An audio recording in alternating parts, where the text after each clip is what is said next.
If you ever had the perfect example of an RP voice, Patrick Stewart is your go-to. I think you should start studying RP, which is received pronunciation. There's no one better. So if Patrick Stewart's voice is the voice you desire, let's make it so. So let's break it down. With that upper RP voice, you would almost never hear a glottal T. For example, Patrick Stewart would never say, water. He doesn't do that. Instead, he would pronounce the true T, water. Water.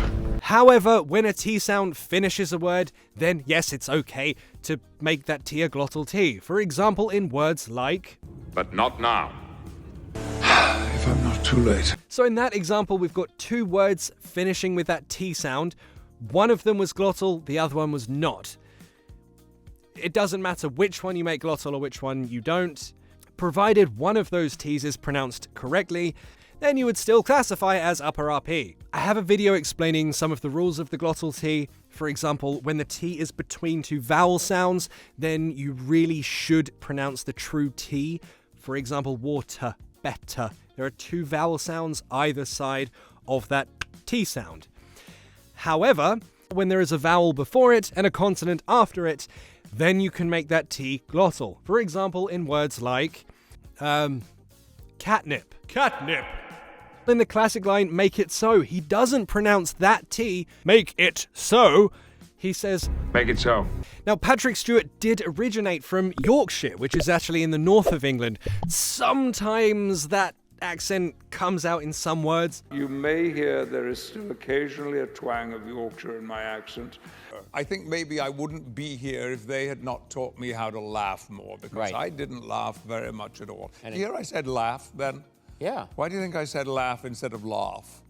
In the phoneme, sometimes the Yorkshire accent comes out. For example, we in the south would say like in mother, brother.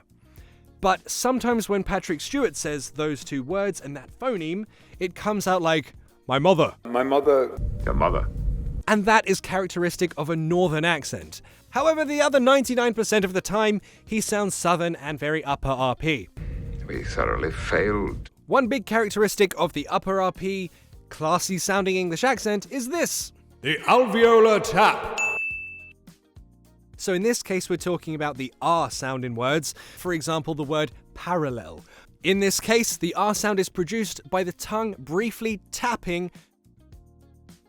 My natural speaking voice is not upper RP.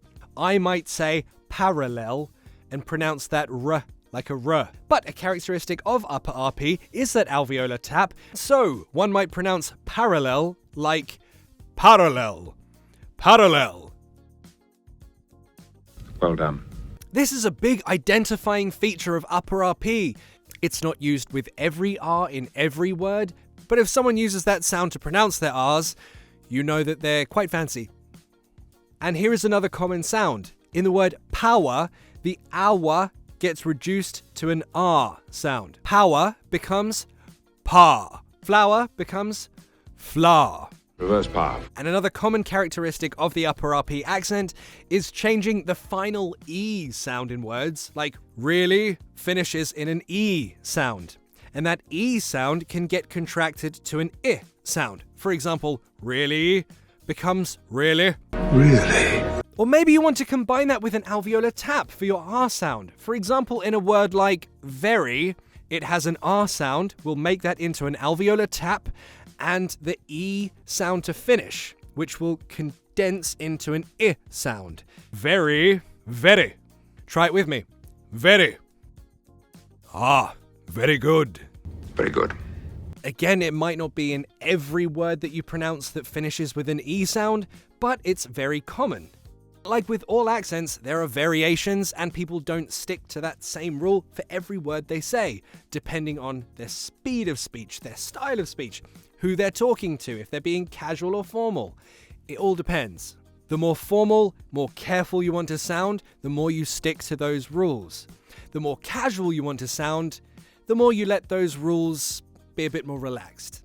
So, which famous voice would you like to learn next? Write it in the comments and I'll make it so. My wife says to me, let's go for a walk and a talk.